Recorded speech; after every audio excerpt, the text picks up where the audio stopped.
Hi all Monday morning ரொட்டீனை தான் இந்த வீடியோவில் ஷேர் பண்ணியிருக்கேன். இன்றைக்கி ஆஸ் யூஷுவல் இட்லி தான் பிரேக்ஃபாஸ்ட்டு. சைட் டிஷ்ஷாக கார சட்னி செய்யலாம் அப்படின்னு எல்லாம் ரெடி பண்ணி வச்சுட்டு இருந்தேன். ஒரு பக்கம் ஆனியன் டொமேட்டோலாம் கட் பண்ணி எடுத்து வச்சுட்டு, ஒரு பக்கம் இட்லி ஊற்றிட்டு, இன்னொரு பக்கம் ரைஸ் வச்சுட்டேன் குக் ஆகிறதுக்கு.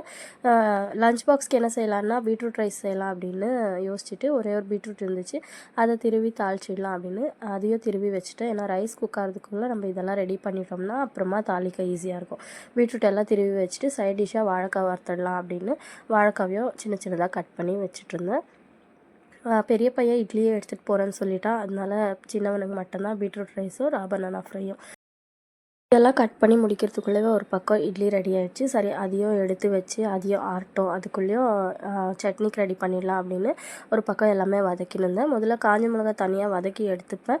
அதுக்கப்புறம் தான் வெங்காயம் தக்காளி எல்லாம் ஒரு பக்கம் வதக்கிட்டு தேங்காய் எவ்வளோ தேவையோ அவ்வளோ அரிஞ்சு போட்டு வெங்காயம் தக்காளி எல்லாம் முதல்ல வதக்குனது நல்லா ஆற வச்சுடுவேன். கொஞ்சம் உளுத்தம்பருப்பு சேர்க்குவேன். சில பேர் சேர்க்குவாங்க, சில பேர் சேர்க்க மாட்டாங்க.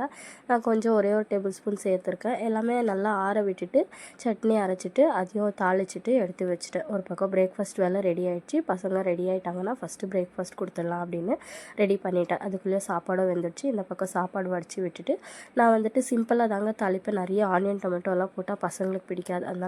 அதனால வெறும் கடுகு, காஞ்ச மிளகாய், கருவேப்பிலை மட்டும் சேர்த்துட்டு திருவி வச்ச பீட்ரூட் சேர்த்துட்டு ஒரே ஒரு டேபிள் ஸ்பூன் சாம்பார் பவுடர் சேர்க்குவேன். அது ஒரு மாதிரி தனி டேஸ்ட் கொடுக்கும். சேர்த்துட்டு தேவையான அளவு சால்ட் சேர்த்துட்டு நல்லா மிக்ஸ் பண்ணி விட்டுட்டு லோ ஃப்ளேமில் மூடி போட்டு விட்டுட்டோம்னா அது பாட்டுக்கு நல்லா வதங்கிடும். தண்ணியெல்லாம் சேர்க்க தேவையில்லை.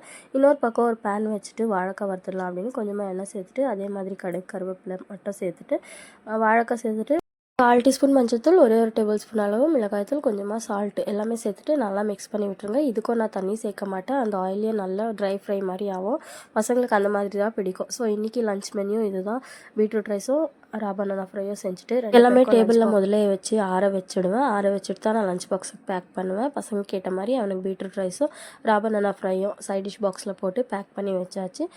இன்றைக்கி ஸ்நாக்ஸுக்கு ஆப்பிள் தான் வச்சேன். 2 பேருக்கும் ஆப்பிள் இருந்துச்சு. சரி, அவங்க 3 பீஸ் தான் போதும் அப்படின்னு சொன்னாங்க. அவங்க கேட்ட மாதிரியே 3 பீஸ் மட்டும் வச்சு கொஞ்சமாக சுகர் சேர்த்து 2 ஸ்நாக்ஸ் பாக்ஸுக்கு போட்டு பேக் பண்ணியாச்சு. பெரிய பையன் இட்லி தான் கேட்டான். அவனுக்கு குட்டி குட்டி க்யூப்ஸாக இட்லி கட் பண்ணிவிட்டு கார சட்னியை சைட் டிஷ் பாக்ஸில் வச்சுட்டு பேக் பண்ணிட்டேங்க. இந்த வீடியோ உங்களுக்கு பிடிச்சிருந்தா ஒரு லைக் பண்ணிவிட்டு எங்கள் ஐடியா ஃபாலோ பண்ணிக்கோங்க. மறக்காமல் எங்கள் யூடியூப் சேனலை சப்ஸ்கிரைப் பண்ணிக்கோங்க. தேங்க்ஸ் ஃபார் வாட்சிங்.